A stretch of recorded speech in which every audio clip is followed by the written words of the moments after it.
ብፁዕ ቅዱስ አቡነ ማትያስ ዝምታቸውን ሰብረዋል። በአርሲ ሀገረ ስብከት በቤተ ክርስቲያንና በኦርቶዶክሳውያን ላይ የደረሰውን አሰቃቂ ጥቃት በማስመልከት ሰው እየገደሉ የሰው ደም አምጡ እየተባሉ ህፃናት እያሳረዱ ቤተ ክርስቲያን እየተቃጠለች ነው፣ እየወዳደመች ነው፣ እየፈራረሰች ነው፣ ልጆቿ እየታሰሩ ነው፣ እየተገደሉ ነው። ሰላም የተወደዳችሁና የተከበራችሁ ውድ ቤተሰቦች ዛሬም እንደተለመደው አስተማሪና ቁም ነገር አዘል የሆኑ መረጃዎችን ይዤላችሁ ቀርቤያለሁ ወደ ቪዲዮቹ። ከዛ በፊት ግን ለዚህ ቻናል አዲስ ሆናችሁ ቻናላችንን ላይክ እና ሰብስክራይብ ላላችሁ ወደ ቪዲዮቹ። በመጀመሪያ እንግዲህ ይዤላችሁ የመጣው ቪዲዮ እንደምናውቀው ከሰሞኑ አርሲ ዞን ላይ ያሉ የተለያዩ አባቶች፣ እናቶች እና እህቶች ወንድሞች እየተገደሉ ነው በግፍ። ስለነሱ በሱ ዙሪያ ደግሞ አባቶች አንዳንድ ነገር እየተናገሩ ነው። ይህ ቪዲዮ ተከታትለን እንመለስ። ሰው ከክርስቶስ ጋር የሚኖርበት ቀን ይናፍቃል። ይሄኛ ያለው በእኛ እጅ ነው። ቤተክርስቲያን መከራ ውስጥ ናት። በገንዘብ ሰው ይታረዳል፣ በገንዘብ ካህን ይሸጣል። እንዴት ነው የምናደርገው? በክርስቶስ ቤት ውስጥ እሱ ደሙን ያፈሰሰለት ሰው ይታረዳል፣ ይገደላል። እየተሰደድን ነው። እኛ እኮ ከቤተ ክርስቲያን ውስጥ የቆምን ይመስለናል እንጂ ስደተኞች ነን። እና አባቶች ልናስብ ይገባል። ሁሉ እንደሆነ ያልፋል። የበላም እንዳልበላ ይሆናል፣ የለበሰም እንዳልለበሰ ይሆናል። ነገ ክርስቶስ ሁሉንም እንደ ስጦ ያሰጠዋል። ቤተ ክርስቲያን ውስጥ ሰላም ያስፈልጋል። እኔም ብለው ይሄን ነው ክርስቶስ ለቤተ ክርስቲያን ይዞላት የመጣ ነገር ይቅርታ ደም ነው። ዓለም የሚቀድስ ደም ነው ይዞ የመጣው። ካህን እጆቹ ይቅርታን ያፈሳል፣ ይቅርታን ያንጠበጥባል።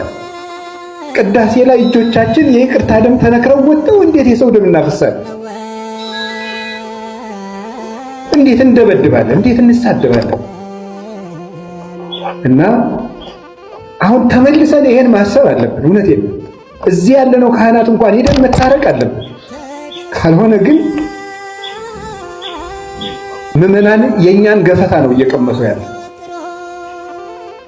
ቤተክርስቲያን የኛን ገፈታ የኛን ዕዳ ነው እየጠጣች ያለችው። ዘመኖች ሹመቱም ያልፋል፣ ሁሉም ያልፋል፣ ፉክክሩም ያልፋል፣ በዘመድ መታጀቡም ያልፋል። የማያልፍ ቀን አለ። ክርስቶስ አክብሮና ከዚህ በላይ ምን ያርግልን? የእሱ አገልጋዮች ተመልካቾች ቪዲዮ እንደተመለከታችሁት ነው። በጣም የሚያሳዝን ነገር ነው። እንግዲህ እናንተስ ምን ትላላችሁ? ስለ ቪዲዮ የተሰማችሁን ሀሳብና አስተያየት እናም ድምጽ መሆን የምትችሉ ድምጻችንን እናሰማ። እስኪ ወደ ቀጣይ ቪዲዮ እንሂድ። በመቀጠል ደግሞ ይዤላችሁ የመጣው ቪዲዮ ምንድነው?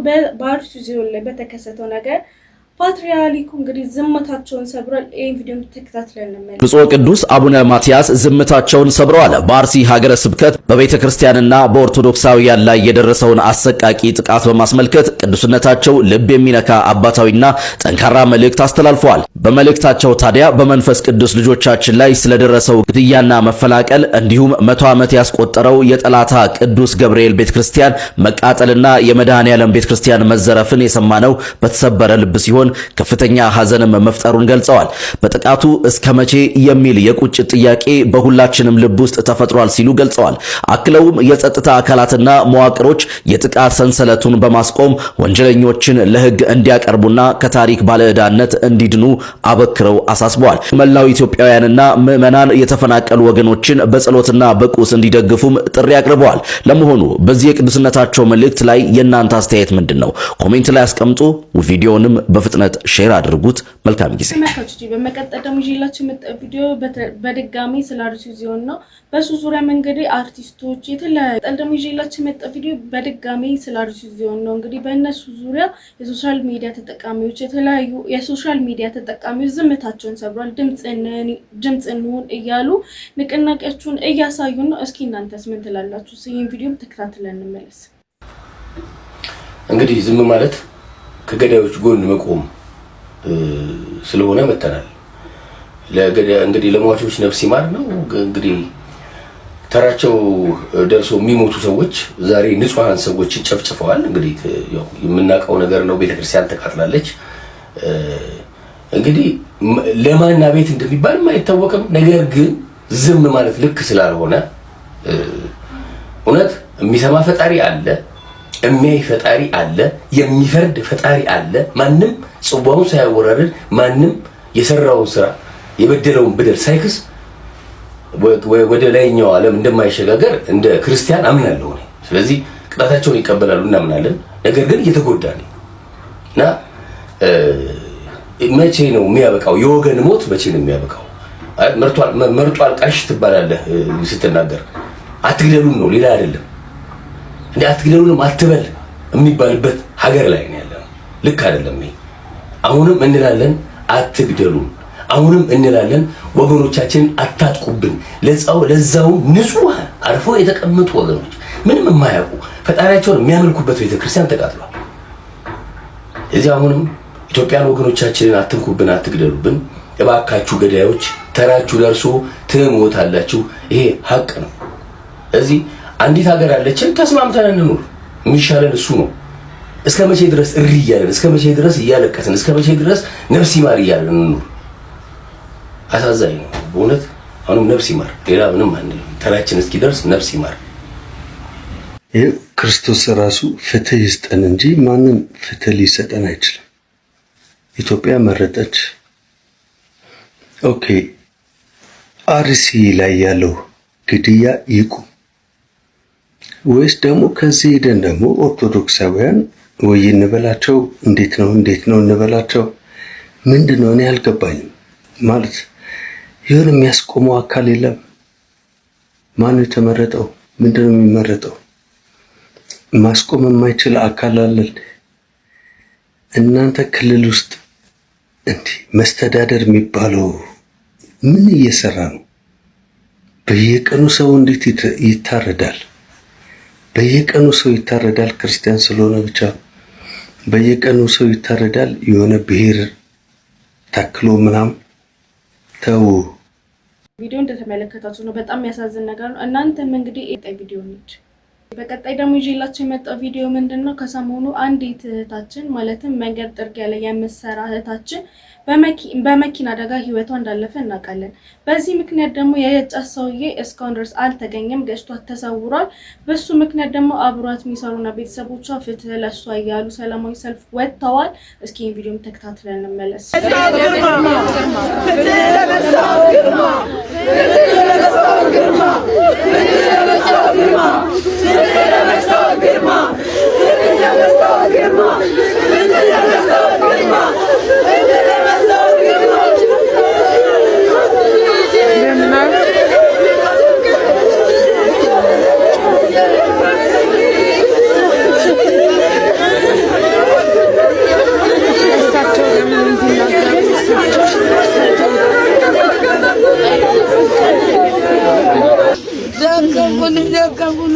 በሚገባ ሰዓት ላይ በአንዳንድ አደጋዎች ምክንያት ያው ህይወቷ አልፏል። ሀዘናችን ሀዘን ነው። መቼም ከልባችን አትወጣም። ከጎናችን ሆና የተለየች ነገ የምናገኛት ዛሬ 3ኛ ቀን ሆነች። ህይወቷ አልፏል። አዝነናል፣ በጣም አዝነናልና በዚህ ደረጃ ላይ ብዙ ህይወት እያለፈ ነው ያለው። የሚመለከታቸው አካላቶች ያው አሁንም ነፍሷን ደመከል ሆኖ እንዲቀር አንፈልግም። ማንኛውም ሰው ማንኛውም ኢትዮጵያዊ ይሰማኛል የሚል አካል ነገ ነግበኒ ስለሆነ እዚህ ጋር የተገኘ ነው።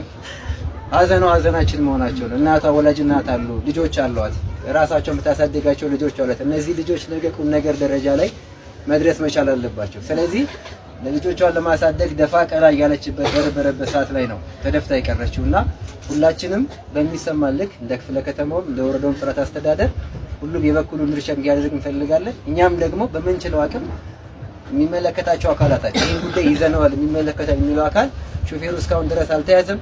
ብዙ ነገር እየተደረገ ነው። ግን ይህ ሹፌር ተይዞ ለህግ እንዲቀርብልን ለፍትህ እንዲቀርብልን እንፈልጋለን። ምክንያቱም እቺ ልጅ ከጎናችን ስትለይ ስራ ብላ ወጣ ነው የቀረችው። ከምንም ጋር በምንም በመዘኛ ውስጥ ከቤቷ ወጣ ውጪ ማጣቅ ትጅልበር ልጅ ነችና ስራ ላይ ሆና ለደረሰባት አደጋ የሚመለከተው አካል ትኩረት ሰጥቶ የኔን ስሜት ተሰምቶት ደሟ እንደመከብ እንዲመልስላት እንፈልጋለን። ወጣ ቀርታለች አንዴ ምንም አናደርግም። በእግዚአብሔር እጅ እውነተኛ ቦታ ሄዳለች። ግን ቀጣይ ልጆች አሏት፣ ታዳጊ ልጆች አሏት። እነዚህ ልጆች የሚያሳድግላት ሰርታ ለራሷን የምታሳድር የነበረች እህታችን ነች፣ የሥራ ባልደረባችን ነች። ስለዚህ ሁላችንም ባለን ልክ የሚመለከታቸው አካላቶች ይሄን ጉዳይ ወላጅ እናት ካጠገብ ያሉ ልጆቿን ማለት እዚህ ጋር ምንም ራሷን ችላ የምታሳድጋቸው የምትከባከባቸው የነበረች ልጅ ናቸው ያበሯት። ስለዚህ እነዚህ ልጆች ዛሬ ጎዳና ላይ ከመውጣታቸው በፊት እናትም አቅመ ደካማ ናቸው።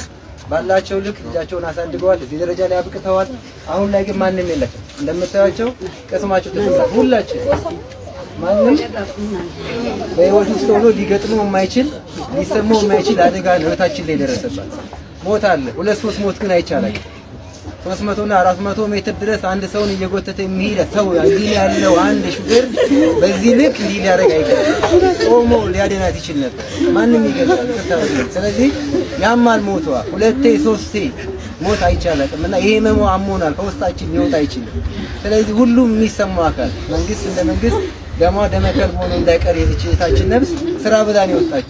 ስለዚህ ለጽፈት ቤት ለከተማው ወረዳው መንግስትም ደሟን ብቻ ይመልስልኝ። አንዴ እቺ ልጅ ሄዳለች። ስለዚህ ለፍትህ መቅረብ ካለበት ልጅ ለፍትህ ይቅረብ። የሚመለከተው አካል ይሄንን ነገር ያገባኛል የሚለው አካል ለኔነት ስሜት ተሰምቶ ሰው ይሞታል። ትናንትም ከትናንት ወዲያም ሰው ይሞታል።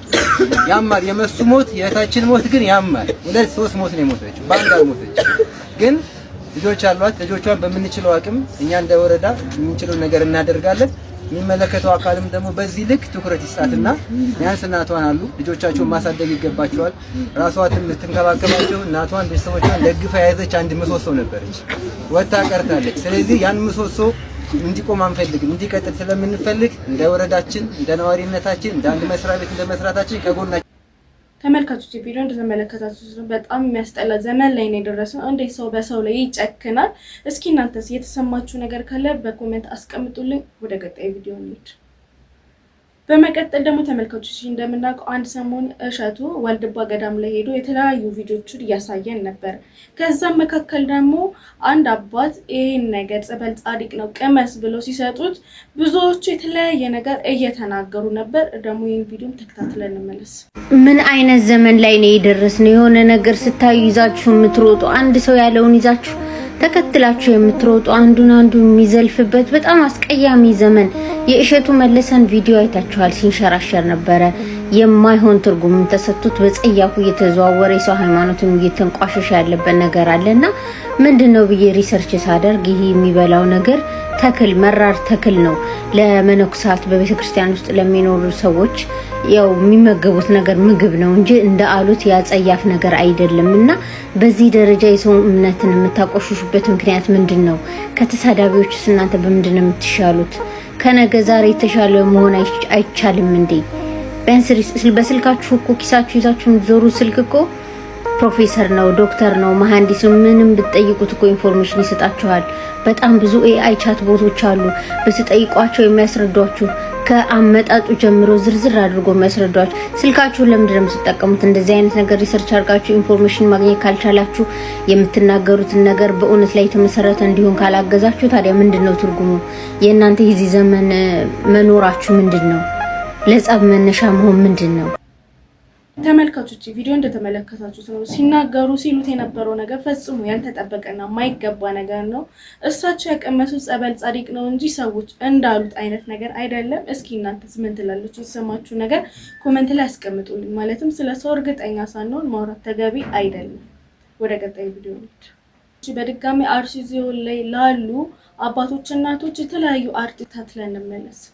ሰው እየገደሉ የሰው ደም አምጡ እየተባሉ ህፃናት እያሳረዱ ብዙ ወንጀል እየሰሩ አህያ እያረዱ ሌሊት እየተሸከሙ በበግ ፈርስ ታጠብ ተብለው በፈርስ እየታጠቡ ጥቁር ፍየል ላይ ሆነ ጋልብ ተብለው እየጋለቡ አስፋልቱን ጥረግ ተብለው በሌሊት ራቃናቸውን እየጠረጉ የሰይጣን ህንጻ ስላሴን ማዋረድ ስለሚወድ በዛ በመናፍስቱ ዓለም ውስጥ ተተብትበው ሀብቱ ከየት መጣ ሳይባል ይመጣል።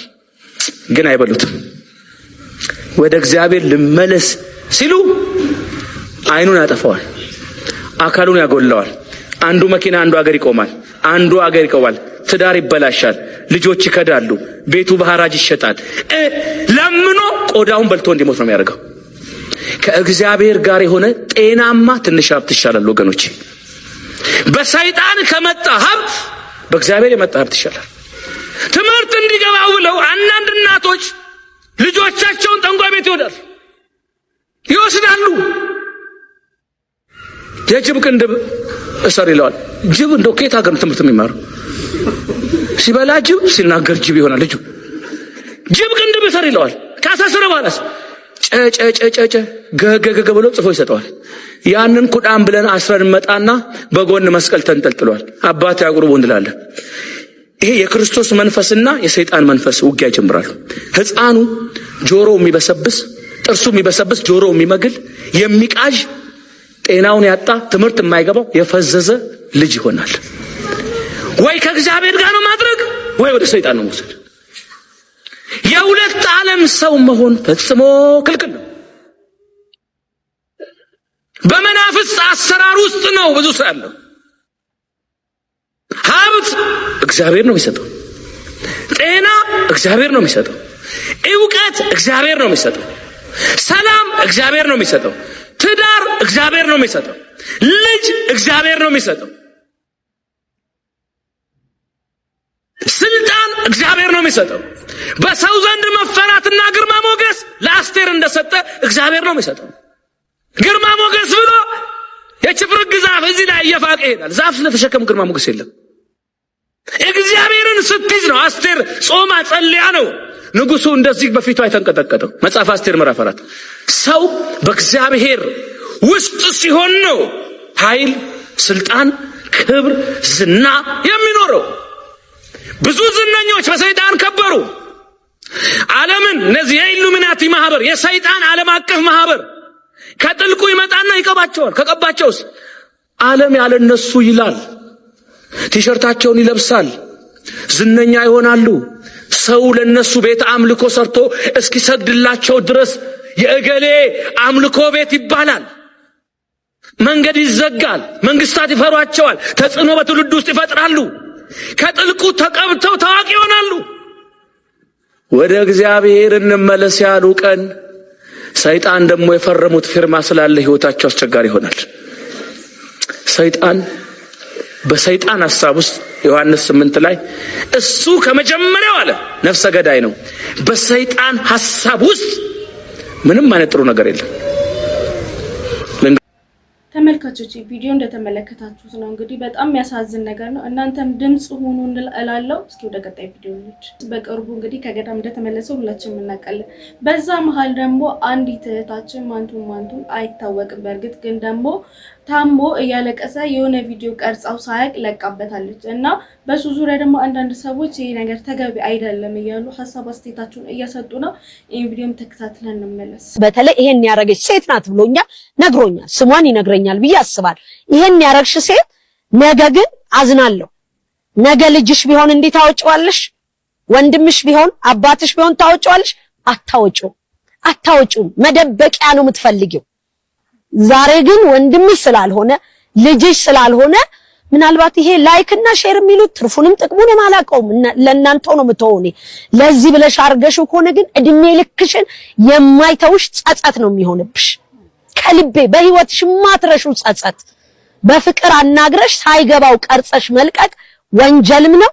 ከወንጀል በላይ ደግሞ ለህሊናሽ ጸጸትም። አታተርፊም በዚህ በኩል። ሁል ጊዜ ግን ነግርሻለሁ፣ እንዲህ ነገር ሲገጥምሽ ያቺ ሴት የተናገረችው ዘር አገኘኝ እንደምትይ የምሬን ነው ምነግርሽ። በጣም አዝኛለሁ። ሰው ሁሉ ሊንኩን ሲልክልኝ አዝኛለሁ፣ አልቅሻለሁ። ያረግሽበትን ምክንያት አንቺ ታውቂያለሽ፣ ድምጽሽም አለ ውስጥ።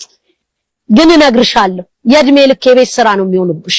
እሺ ቪዲዮ እንደተመለከታችሁት ነው። በእርግጥ ልክ ናት በእርግጥ ልክ ናቸው። እንደዚህ ማድረግ ያለባትም እንትላለች። የተሰማችሁ ነገር ኮሜንት ላይ አስቀምጡልኝ። ወደ ቀጣይ ቪዲዮ አሁን በግልጽ መንፈሳዊው ጦርነት ተጀምሯል። ኦርቶዶክሳውያን በሙሉ ራሳቸውን አዘጋጁ። ቤተክርስቲያናችን ላይ የተከፈተ መጠነ ሰፊ ዘመቻ አለ። መምህር ምረታብ አልናፈቃችሁ? ጋይስ አልናፈቃችሁ? ምረታብ እኔም በጣም ናፍቆኛል። መምህራችን የናፈቃችሁላችሁም በኮሜንት በመግባት ፍቅራችሁን እየገለጻችሁ ለመምህራችን እንዲደርሰው እንድታደርጉ እጠይቃችኋለሁ። እኔ መምህር ምህረተአብ ናፍቆኛል ብዬ ስል በቂ ምክንያት ማስቀመጥ እችላለሁ። ምን ጊዜም ከ01 ከ1 10 ከ10 30 40 የተሻሉ ናቸው ብዬ አስባለሁ። ወደ 100ም በትክክል ያደርሳሉ። ብዙ ጊዜ የኛ ፍላጎት 0 ላይ እንቆምና 100 ካልሆነ ሌላውን የምንለው ነገር መሃል ላይ ያሉትን ፍጹም በመርገጥ ነው የምናምነው። ይህንን ባህሪያችንን የተረዱ ጠላቶቻችን በደንብ አድርገው ሁኔታውን ይጠቀሙበታል። በተለይ ግን ከውስጥ ሆናችሁ የተለያዩ ትችቶችን በመምዘዝ መምህር ምህረተአብ ዛሬ ያለበት ደረጃ ላይ እንዲደርስ የማገዶነት አስተዋጽኦን ያበረከታችሁ የኛው አካላት ትላንት እሱ ያደረጋትን ጥቂቷን ተሰብስቦ ማልቀስና ማስለቀስን እንኳን መፈጸም አልቻላችሁ።